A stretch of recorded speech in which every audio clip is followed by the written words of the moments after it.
আমার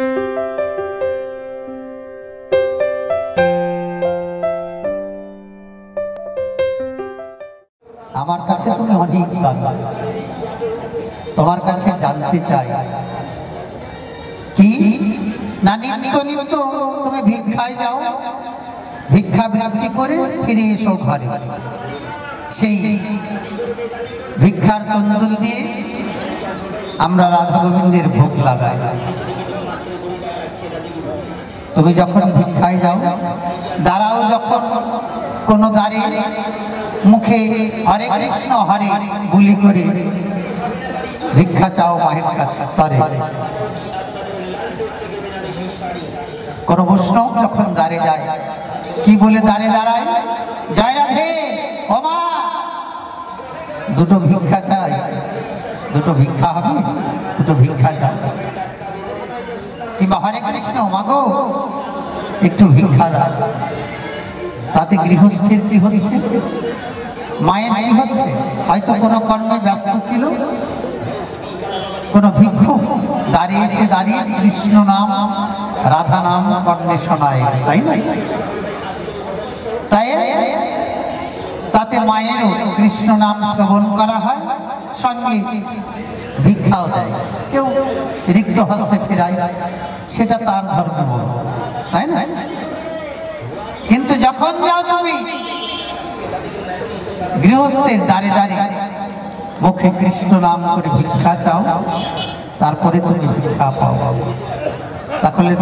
তাহলে যেই দিন যেই গ্রামে যাও, সেই গ্রামে কৃষ্ণ নাম শোনাও, বিনিময়ে ভিক্ষা পাও। এখন আর তুমি কেন ভিক্ষায় যাও না? আগের মতো আর ভিক্ষায় কিন্তু যায় না। এটা আমার প্রথম জিজ্ঞাসা, কেন যাও না? অবশ্যই সবাই বলবে। আর বৈষ্ণবের রাজ দর্শন করা এটা বিধির মধ্যে পড়ে না, কোন শাস্ত্রে নেই, শাস্ত্রে নিষেধ আছে। কেন? রাজার গৃহে যদি রয় বা রাজার সঙ্গে উঠা বসা যদি করে, তাই তখন ঐশ্বর্যের অহংকারে ধরতে পারে চরাচর, তাই না? সেই জন্য রাজদর্শন নিষেধ রয়, বৈষ্ণব শাস্ত্রে রাজদর্শন নিষেধ রয়। কিন্তু আমার স্বামী মহাশয় এখন রাজার গৃহে নিয়েছেন ঠাঁই। কেন রাজগৃহে নিলে ঠাঁই? এই জিজ্ঞাসা তোমার কাছে জানাই, এই নিবেদন জানাই। আর একটা জিজ্ঞাসা করে আমি বসে যাব, আমার স্বামীকে আবার পাঠাবো। সেটা কি? তিনি একটি গ্রন্থ লিখলেন, গ্রন্থে শেষে তিনি কি করেছেন জানেন? স্বয়ং গোবিন্দকে নিয়ে যখন গ্রন্থখানি রচনা করছিলেন, শেষে গোবিন্দের মস্তকে, যিনি কিনা ভক্ত শিরোমণি, যিনি ৩৩ কোটি দেবতার আরাধ্য দেব, যার জন্য শিব ৫ মুখে শ্মশানে বসে নাম করেন, যার জন্য যোগীরা ঘর ছাড়েন, তার মস্তকে কিনা শেষে ওই গোয়ালিনীর চরণ দুটি তুলে দিলেন। এটা কি পাপ হলো? কেন দিলে? সবাই যাবে বলে। তাহলে তিনটা জিজ্ঞাসা করে আমি এবার বসে যাব, আমার স্বামীকে পাঠাবো। একটি গানের শুনে আমি বসে যাই, তারপরে আমার স্বামী হবে উদয়।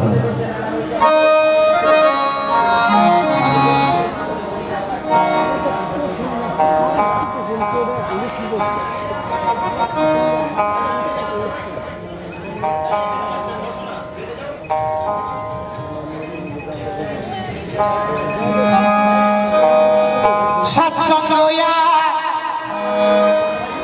কৃষ্ণ সেবা এছাড়া আছে কিবা? শ্রী গৌরাঙ্গ শ্রী গোবিন্দ হরে কৃষ্ণ নাম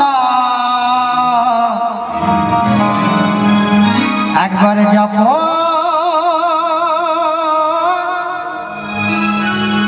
সবাই মুখে হরি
যা যা ভুলে গেছে ভুলি নাই মনে আছে আবার আনবো আপনাদের কাছে এবং সাধ্য মতো করবো তা খণ্ড। তো মনে আছে ভাবো আগে একটা গান গাবো তারপর উত্তর দিতে যাবো। শুনেন ভক্তগণ, অসংখ্য আমি ভুল, আমার ভুলগুলো করে আপনাদের চরণ পুজো গুরু কথার অতুল চরণে দেবেন ঠাই, সঙ্গী গণে সবে আমার কথা লবে। আগে একটা সঙ্গীত হবে, তারপরে উত্তর দিতে যাই।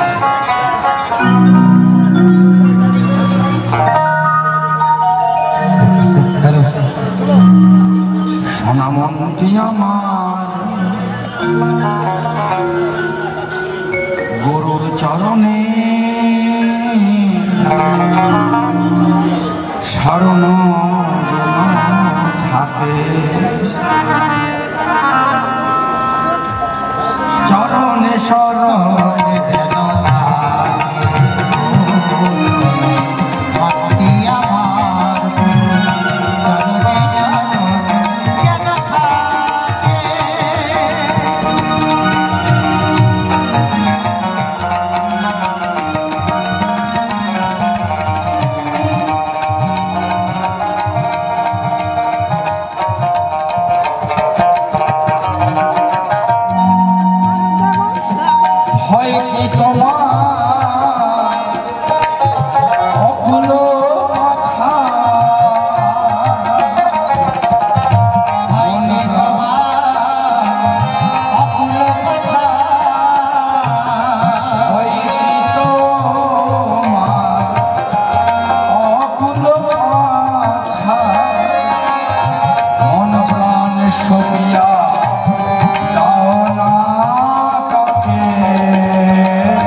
বেঁচে আছো যতক্ষণ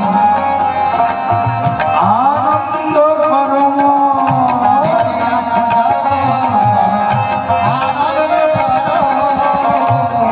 বেঁচে আছো যতক্ষণ আনন্দ করো, হাসিতে খেলতে যাবে, হাসিতে খেলতে যাবে চোখের পলকে গোলকে, চরণে শরণ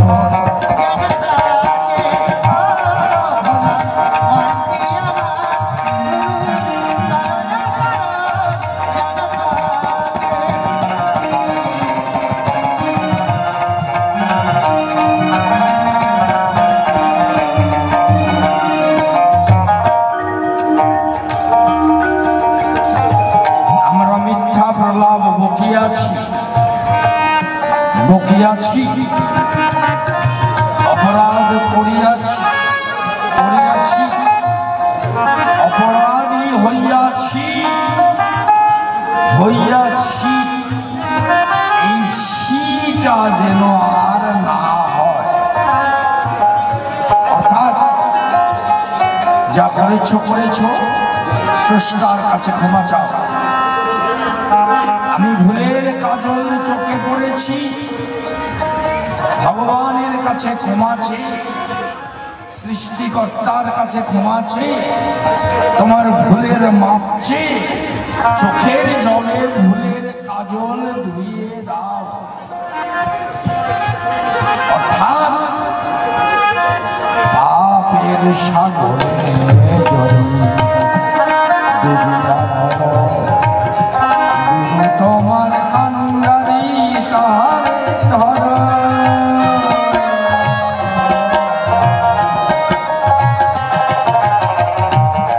পাপের সাগরে যদি ডুবিয়া মরো,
যে ঘটনাটা বলছি, ঘটনাটা কতদিন আগে বলে রাখি বৈষ্ণব পুরো ভাগে যা আমার মনে জাগে এবং বিষয়টা জানতে লাগে।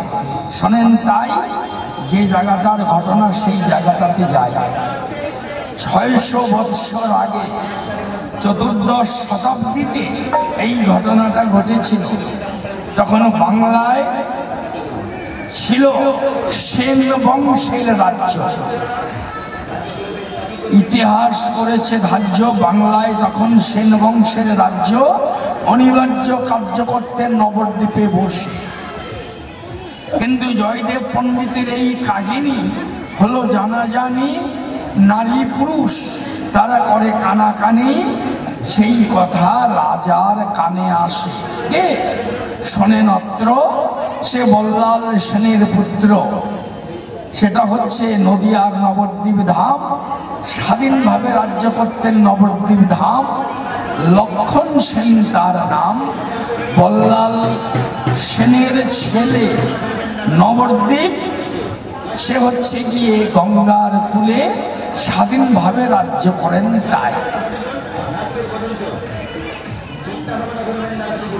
এখন বল্লাল সেনের পুত্র লক্ষণ সেন কানে শুনতে পায় আমার এই রাজ্যে একজন পরম বৈষ্ণব আছে, তার নাম হচ্ছে জয়দেব পণ্ডিত, যার চরণ ধোয়ানোর তরে স্বয়ং গঙ্গা 18 কিলোমিটার পরিক্রমণ অতিক্রমণ করে আর নিজে পা ধোয়াতে যায় জয়দেবের ঘরে।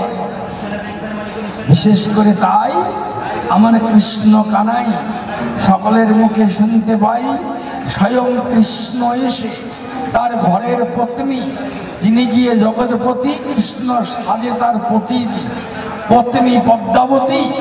অতএব তাই আর কেন আমি বিলম্ব করি, সেই পরম বৈষ্ণব দর্শনে যাই। এবার হাতি ঘোড়া নিয়ে জয়দেব পণ্ডিতের বাড়ি গিয়ে বলে, জয়দেব আমার কথা ধরো, তুমি নবদ্বীপে আমার রাজভবনে যাত্রা করো। জয়দেব পণ্ডিত কয়, কোন বৈষ্ণবের রাজ দর্শন উচিত নয়। রাজা হচ্ছে রজগুণের অধিকারী। তোমার কাছে প্রকাশ করি, বৈষ্ণব যারা হবে সতত আনন্দ রবে, কিন্তু তারা হচ্ছে সাত্ত্বিক গুণের সত্তাধিকারী। তবে অতএব তোমার হলো রজগুণ, আর আমার এই বৈষ্ণবীয় সত্যগুণ তোমার কাছে গেলে হবে গুণ। কাজে রাজা তুমি রাজকার্যে নিপুণ, আমার কথা নাও, আমি যাব না, তোমার বাড়ি খাবো না, তুমি যাও। বলছে তোমার অসুবিধাটা কি? বলছে আমি পাকা ঘরে রাজবাড়িতে থাকবো না। বলছে একটা কাজ করো, আমার কথা ধরো, আমার এই দরখাস্ত তোমার চরণে করি ন্যস্ত, দয়া করে নাও, তোমার ঘরটা আমার বাড়িতে নিয়ে যাও। বলে সে কেমন? বলে তোমার ঘরের চালের থেকে কয়েকটা ছন, বেড়ার থেকে কয়েকটা বন আমার রাজবাড়িতে নিয়ে চলো। নিয়ে গিয়ে কয়েকটা বন দিয়ে ছন দিয়ে ঘরের ভেতরে আর একটা ঘর বানিয়ে থাকো, তবু আমার দরখাস্ত, আমি রাজা তুমি প্রজা, আমার কথা রাখো। হ্যাঁ, সেটা করা যায়। আমার এই ঘরের ছন যদি রাজ অট্টালিকার প্রাসাদের নিচে দেওয়া যায় তাহলে যাওয়া যেতে পারে। আমার খাওয়া দাওয়ার কি হবে? আমি তো রাজ খানা খাবো না। বলে আমার কথা নেবে, তুমি দৈনিক ভিক্ষা করতে যাবে, 3.5 বারই ভিক্ষা করে যা পাবে সেইটা নিয়ে আসবে আমার ঘরে। আর আমার রানী তোমার ভোগের জন্য যা আয়োজন করে তার ভেতরে তুমি যা পেয়েছো ভিক্ষা করে 3.5 বারই ভিক্ষার চাল আমার চালের মধ্যে দিয়ে দিবে চিরকাল। এই রাজখানার সঙ্গে ভিখারির খানা মিশিয়ে প্রসাদে তৈরি করবে, সেইটা আমার অনুযোগ দেবে। তুমি প্রথমে আমার শ্রী রাধা গোবিন্দের ভোগ, তারপরে তুমি নিজে প্রসাদ পাবে, সেই মহাপ্রসাদ আমাকে দেবে। সেই প্রসাদ তোমার দীনদাস এই ভক্ত রাজা লক্ষণ সেন দেবে। বললো হ্যাঁ, তাতে কোনো অসুবিধা নাই, তবে আমার কি হবে কৃষ্ণ, কি হবে রাই? বলে হ্যাঁ শোনো, আমার কথা ধরো, তোমার রাধার গোবিন্দ নবদ্বীপে আমার ঘরে নিয়ে যেতে পারো। বললো তাহলে আর কোনো আপত্তি নাই। ঘরের সমস্যা, ঘরের নিচে এই সনবন দিয়ে ঘর, খাওয়া দাওয়া, ভিক্ষা করা চাল রাজন্যের সঙ্গে দেওয়া হবে, আর রাধা গোবিন্দ এটাই নিয়ে যাবে। ঠিক আছে তাই, কিন্তু এত বড় রাধা মাধব কেমন করে নিয়ে যাই? সৈন্য সামন্তকে বলল, রাজা লক্ষণ সেন যে রাধার মাধব নির্মাণ করেছেন, সৈন্য সামন্ত তোমরা আমার কথা নাও, রাধা মাধবকে ঘাড়ে নাও। কেউ গিয়ে ওই রাধা মাধবকে টেনে আর তুলতে পারল না। শোনেন পুরুষ, শোনেন ভক্ত নারী, রাধা মাধব হয়ে গেল এত ভারী, কেউ আর তা তুলতে পারল না। এবার কপালে তিলক গুলি, কাঁধে নিল ভিক্ষার ঝুলি, গায়ে নামা বলি, স্বামী স্ত্রী দুইজন জয়দেবার পদ্মাবতী গেল রাধা মাধবের কাছে চলি। গিয়ে কয়, হে কৃষ্ণ দয়াময়, রাজা বাড়ি নিয়ে যাওয়ার জন্য তার মনে বড় ইচ্ছা হয়, আমাদের কথা নাও, এইবার আমাদের সাথে নবদ্বীপে ধামে রাজবাড়ি লক্ষণ সেনের ঘরে যাও। তবে হে রাধা মাধব, আমাদের কথা নেবে যাতে ঝোলার মধ্যে তোমাদের নিয়ে যেতে পারি, এত ছোট এবং হালকা হয়ে যাবে। দরখাস্ত যখন ন্যস্ত করলো ভগবানের পায়, রাধার গোবিন্দ ছিল 3.5 হাত লম্বা, ছোট্ট পুতুলের মতো হয়ে যায়। তখন কৃষ্ণকে নিল পদ্মাবতী তার ঝোলায়, আর গোবিন্দকে নিল পদ্মাবতী গোবিন্দকে নিল আর রাধারানীকে নিল স্বয়ং জয়দেব পণ্ডিত। এরা পুরুষ আর নারী, কৃষ্ণ আর রাই কিশোরী মাথায় ধরল। এইবার তারা দৈনিক নবদ্বীপে গেল, ভিক্ষা করা চাল দিয়ে খায়, তার ঘরের সনবন দিয়ে ঘরের মধ্যে ঘর বানায় এবং সেই রাধা গোবিন্দ দৈনিক পূজা হয়। দৈনিক আমার রাধা গোবিন্দ পূজা পান, পূজা দেয় আর জয়দেব পণ্ডিত গায়ে গান। এসব বাবা একটু যন্ত্র ধরো, একটা গান করি, কারণ আমার ভক্তগণ সব বসে আছেন, এরা তাড়াতাড়ি করে যাবে বাড়ি, মনে মনে চিন্তা করছেন একটু বাড়ি যেতে হবে। জয় একটা মিষ্টি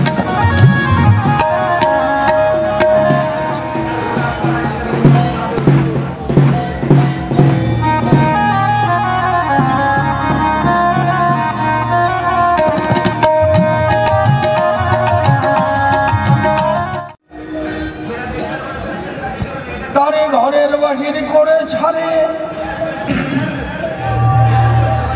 প্রেম নদীর স্রোতের টানে।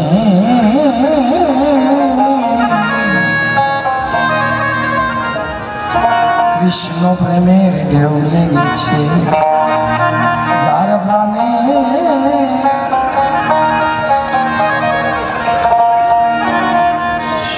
কৃষ্ণ প্রেমের ঢেউ লেগেছে যার প্রাণে, যার প্রাণে, কৃষ্ণ প্রেমের ঢেউ, যার প্রাণে।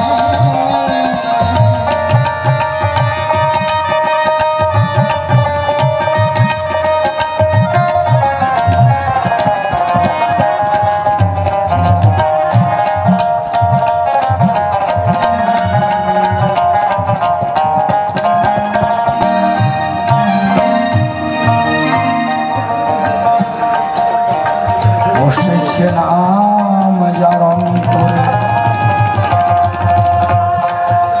সে কি ঘরে রইতে পারে, রাখিতে না পারে তারে কামকাঞ্চনের বন্ধনে।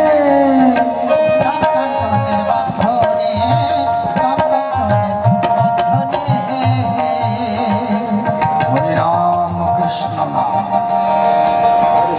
গাইতে গাইতে যার জাগে আত্মারাম, তখন কি অর্থ কি কাম তার আর ভালো লাগে না গো। বসেছে নাম যার অন্তরে, সেটি ঘরে রইতে পারে, রাখিতে না পারে তারে কামকাঞ্চনের বন্ধন।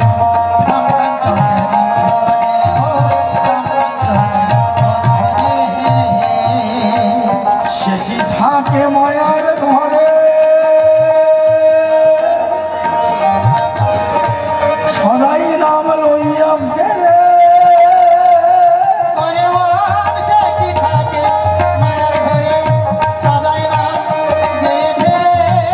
আকুল প্রাণে চলে যাই রে প্রেম নদীর অন্বেষণে।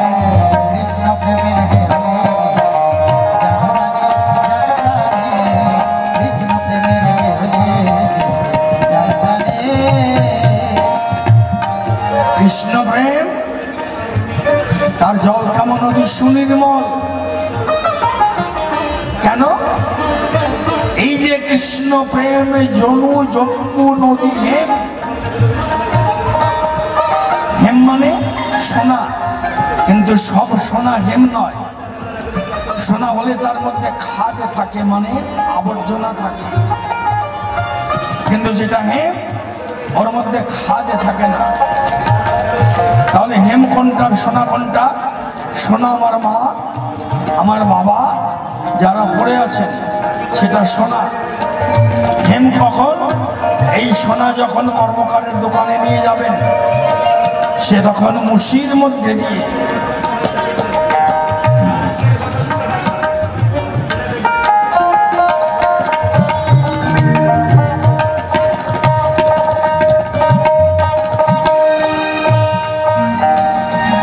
সোনা মুশির মধ্যে দিয়ে বারে বারে খাদ বের করে সোনাকে গলিয়ে ওর মধ্যে যখন সোহাগা দিয়ে দেবে, সোহাগা দিয়ে মুশি মানে ওই বাতিটা যখন আগুনের মধ্যে দেবে, কয়লার মধ্যে দেবে, সেই যে গলিত সোনা তাকে বলে নেম। সেই নদীতে নয় কালো জল, আনন্দ উথলে কেবল জীবের বাকির ভিতর করে শীতল বিন্দু মাত্র জল পানে।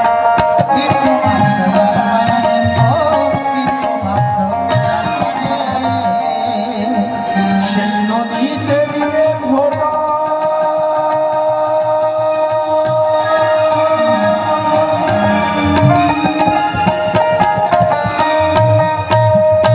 ওঠে পঞ্চরসের কৌটা, সেই নদীতে দিলে ঘটা ওঠে পঞ্চরসের গোটা, পান করলে তার দুই এক ফোঁটা ভয় থাকে না মরণে। কৃষ্ণ প্রেমের ঢেউয়ে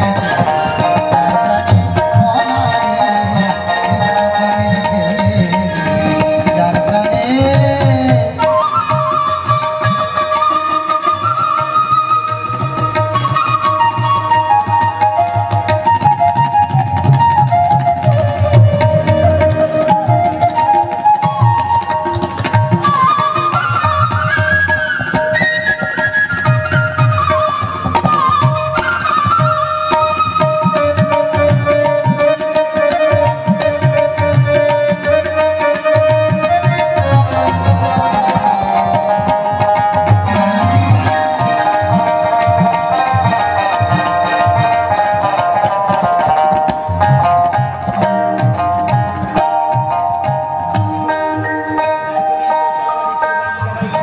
প্রেমের নদীর পাশে কামের নদী সমান ভাবে বয়ে চলেছে। কৃষ্ণ প্রেমের নদী, তার পাশে কাম নদীও বিরাজ করে। আবার কাম নদীকে কেউ প্রেম নদীতে পরিণত করে, আবার কেউ প্রেম নদী কাম নদীতে পূর্ণ করে।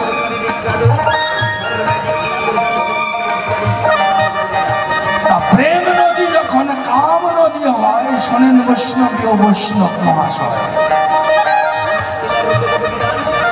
সেই নদীতে উঠলে তুফান, লোভী কামির কাপেরে প্রাণ। দ্বিজ মাখন বলে হরে সাবধান, প্রাণ যাবে মদন বনে।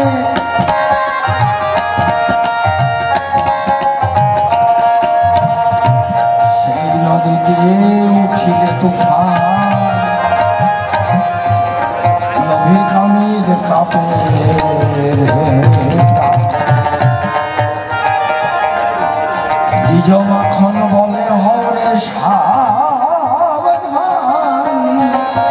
প্রাণ যাবে মদন বনে।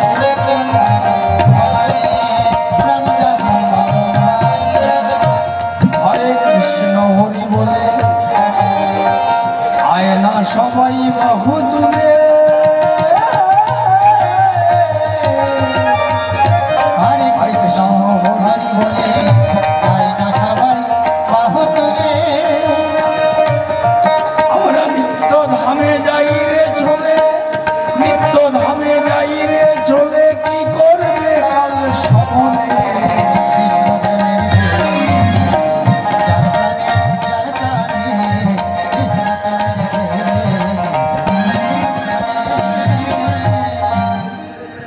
শব্দ জব্দ করো বাবা, বাড়াও আনন্দ, মন সুখে অনুমুখে গাইব ছড়া ছন্দ। পূজার ঘরে সেই মন্দিরে জয়দেব পূজা করে। হরে কৃষ্ণ হরি বলে তার দুই নয়নে জল ঝরে। ভোগের ঘরে জয়দেব ঢুকে গো, মুখে কৃষ্ণ গুণ গায়। দূরে থেকে তা শুনিতে পায়।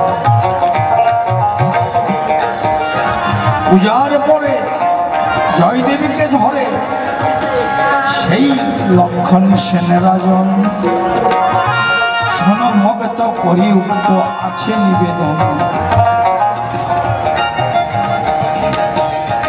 আচ্ছা ভক্ত, হে পণ্ডিত, হে বৈষ্ণব, হে জয়দেব, আপনি যখন পূজা করতে যান আপনি মুখে কৃষ্ণ গুণগান গান, তার অধিকাংশ হচ্ছে কি শ্লোকে আপনি গান করেন, শ্লোক দিয়ে সংস্কৃত ভাষায় আপনি গান করেন। আচ্ছা, যেসব গানগুলো আপনি করেন তা লিখে রাখতে পারেন না? বলে হ্যাঁ পারি। লিখেন না কেন? বলে মনে করি না তাই, যা মনে আসে গাই, কিন্তু লিখি না তাই।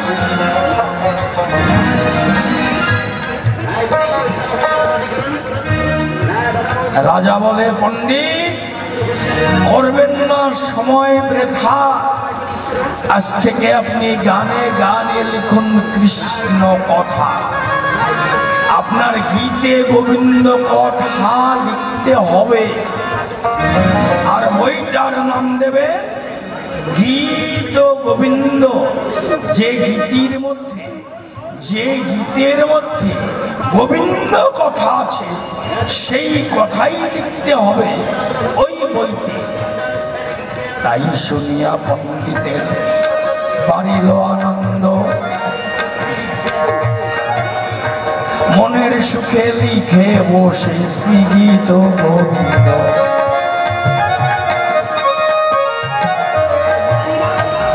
কৃষ্ণের জন্মলীলা লিখল, বাল্যলীলা লিখল, যৌবন লীলা শুরু করলো। যৌবন লীলা লিখতে লিখতে জয়দেব সেই পালা লিখছে। ভক্ত কবি কাব্য লেখে কি লেখে? রাধার মান ভঞ্জন, রাধার পদ ধরি কাঁদে শ্যামবংশী বদন। রাধার পদ ধরে শিরে তুলে গো আমার কৃষ্ণ জীবন কালো, তবু রাধা রানীর মান না ভাঙে। কান্তে কান্তে কৃষ্ণ তখন রাধা কুণ্ডের দিকে যায়। রাধা রাধা রাধা বলে কেঁদে বুক ভাষায়।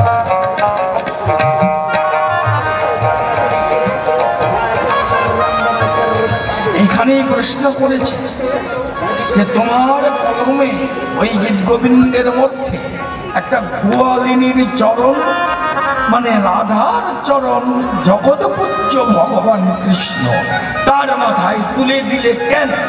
এখন তারই উত্তর দেন। লিখতে লিখতে রাধার চরণ কৃষ্ণের মাথায় দিল। এই কথা লিখিয়া জয়দেবে মনে খটকা বেঁধে গেল।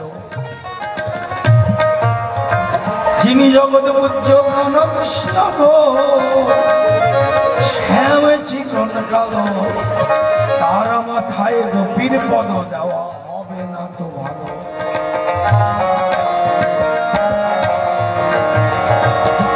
আবার কলম নিয়ে সেই শ্লোকটি কেটে দিল গীত গোবিন্দের পাতায়। মাথায় তেলে নিয়ে গঙ্গা নদীতে জয়দেবের স্নানে যায়। ঘরের মধ্যে কৃষ্ণচন্দ্র ভাবিতেছে তাই, আমার চেয়ে ছোট ভাবে ভক্ত পণ্ডিত নাই। আমাকে বড় মনে করছে পণ্ডিত জয়দেব, আর রাধারানীকে ছোট মনে করছে, কিন্তু আসলে তো তা নয়। রাধারানী আমার চেয়ে বড়, রাধাকে না পেলে কৃষ্ণ বলা হয় না। রাধা কুণ্ডে স্নান করে রাধা গুণগান না গাইলে রাধা রানীর করুণা হয় না। আরে রাধার করুণা যার হয় না, কৃষ্ণের করুণা হয় না। একবার পরাণ ভরে জয় রাধা গোবিন্দ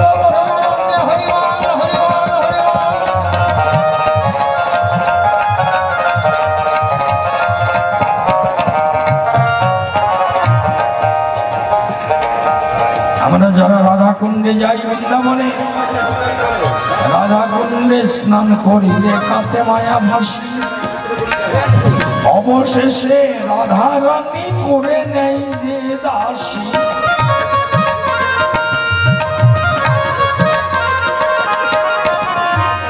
এই কারণে রাধা হচ্ছে সবচাইতে বড়। ভগবান বললেন উক্ত, আমি ভগবান, রাধা হচ্ছে ভক্ত। সেই জন্য আমার চেয়ে আমার নাম বড়, নামের চেয়ে ভক্ত বড়। সেই জন্য বড় রাধা রানী মনে কৃষ্ণ ভাবলেন নিজে নেব সেই লেখনী। জয়দেব পণ্ডিত তেল নিয়ে গঙ্গায় স্নান করিতে গেল, স্বয়ং কৃষ্ণ জয়দেব হয়ে ভক্তের গৃহে। জয়দেবের ঘরে এসে কৃষ্ণ দিল দর্শন, ভক্ত গৃহে উদয় হয়ে প্রফুল্লিত। পদ্মা বলছে কি? পদ্মা ঘরের সতী পদ্মাবতী বলছে স্নান না করে কেন ফিরে আসিলে? পণ্ডিত জয়দেব বলে তোমায় রাখি বলে, শোনো শোনো সতী ও পদ্মাবতী, তুমি আমার কথা নাও। ঘরে আছে গীত গোবিন্দ, আমায় নিয়ে দাও। আমি নদীর পাড়ে স্নান করিতে যখন চলে যাই, অসমাপ্ত কাব্যের শ্লোকটি মনের মধ্যে পাই। তাড়াতাড়ি আনো গ্রন্থ গো, আগে সেই শ্লোক লিখি। জয়দেব সেজে বললেন কৃষ্ণ স্বয়ং কমলাকি। পদ্মাবতী ঘরের মধ্যে গিয়ে ওই গীত গোবিন্দ এনে দিল। কৃষ্ণ 32 লাইন, 32টা লাইনে নিজের হাতে ওই গ্রন্থে লিখে দিল। 32 লাইনের ব্যাখ্যা করতে 3 ঘন্টা দরকার। আমি 4টে লাইনের ব্যাখ্যা করছি, প্রথম 2 লাইন আর শেষের 2 লাইন, মধ্যের 28 লাইন বাদ দিয়ে। ফার্স্ট লাইনে কৃষ্ণ কি লিখল? বদতি সখী কিঞ্চিদপি দন্ত রুচি কৌমুদী, হরতি সখী মম হৃদয় ঘোর। এই হচ্ছে প্রথমের 2 লাইন। শেষ 2 লাইন কি লিখল? সরবরল খণ্ডন মম শিরসি মুণ্ডন দেহি পদপল্লব মুদার। রাধারানী তোমার সমস্ত গরল খণ্ডন করিয়া তোমার যুগল চরণ আমার মাথায় তুলে দাও, আর আমাকে জনমের মতো জীবনের মতো তোমার করে নাও। দেহি মানে দাও, দেহি পদপল্লব মুদার শিরসি মণ্ডলে সংস্থিত। এই কথা কৃষ্ণচন্দ্র নিজে লিখে দিল। পদ্মাবতীকে শীঘ্রবতী খেতে দিতে বলল।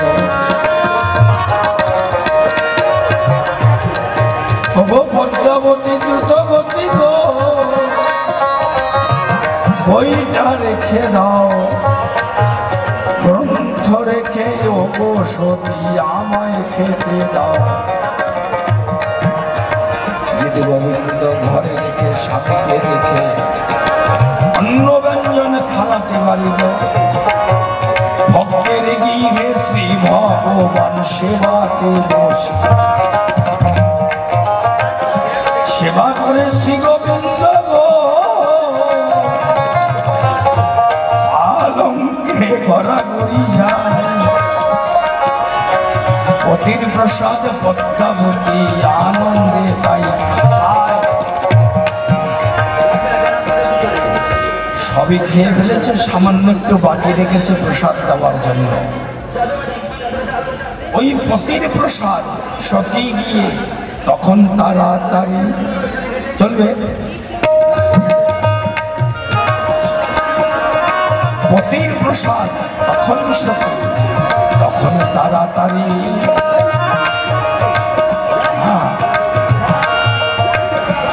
ধীরে ধীরে স্বামীর প্রসাদে নিজে আহার করি। পতির প্রসাদে সতী যখন করিল ভক্ষণ এমন সময় আসলে জয়দেব করল আগমন। যে আসলে জয়দেব স্নান করে এসে দাঁড়িয়ে পদ্মাবতীর পাশে যাকে কি তাই সর্বনাশ। ও পদ্মা, ও সতী, তুমি তো কোনোদিন আমার আগে খাও নাই, বিশেষ করে আমার আগে কেন? জগতের যারা সতী, কোন সতী তারা পদ্মাবতী পতির আগে খায় না, খেতে চায় না, খাওয়ার কাছে যায় না। কিন্তু তোমার খাওয়ার বায়না কেন হলো সেই কথা আমার কাছে বলো। পতির আগে কোনবা সতী গো পদ্মা করে গোয়াহার। তুমি জগৎ মাঝে সতী নারী পরিচয় পাই তার। হাতে দুই চারটে ভাত মানে প্রসাদ যা ছিল থালার উপরে ঝেড়ে রাগ করে পদ্মা বলছে বাহ বাহ বাহ। এক জয়দেব পণ্ডিত স্নান করতে গেল, আর এক পণ্ডিত জয়দেব কাব্য লিখে খেলো, আর এক জয়দেব বিছানায় গড়াগড়ি গেল। এখন আর এক পণ্ডিত জয়দেব আমার গৃহে আসে। পদ্মা বলে স্নান না করে তুমি ফিরে আসিলে, নিজের হাতে কাব্য লিখে ভোজন করিলে, নিজেই তুমি কাব্য লিখে গো বিছানাতে গেলে। আজ কি আমার আনি নাই জয়দেবের হাত লাগাইলে। এক জয়দেব যায় আর এক জয়দেব আসে, এক জয়দেব ঘুমে আর এক জয়দেব পাশে। রাগ করে আর হাসে, বলে আর কয়জন জয়দেব আসবে বলে তো ঠাকুর। শুনে জয়দেব বলে কি আমি এসেছিলাম? হ্যাঁ, আমি গ্রন্থ লিখেছি। বলে হ্যাঁ। জয়দেব বলে গ্রন্থই নেগ আমার হাতে দাও। ওগো সতী দ্রুত গতি আমার কথা নাও। দ্রুত গিয়ে সতী তাহার গ্রন্থ এনে দিল। তাকে নিজের হাতে কৃষ্ণচন্দ্র ৩২টা লাইন লিখে দিল। যার লেখা তিনি লিখে দিলেন কৃষ্ণ জনার্দন। একবার হরি হরি জয় ধ্বনি বলুন ভক্ত।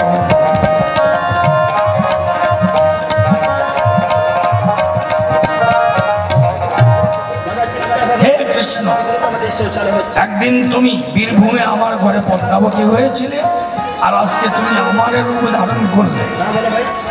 বাহ!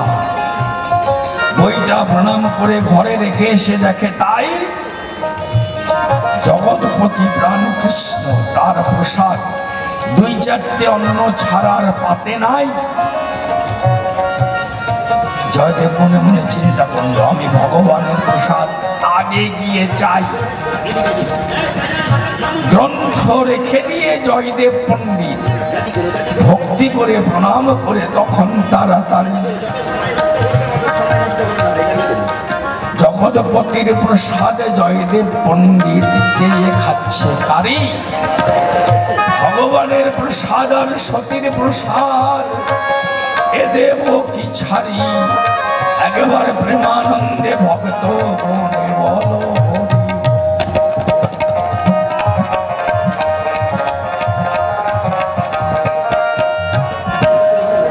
তবে আর বেশি কথার নাই প্রয়োজন।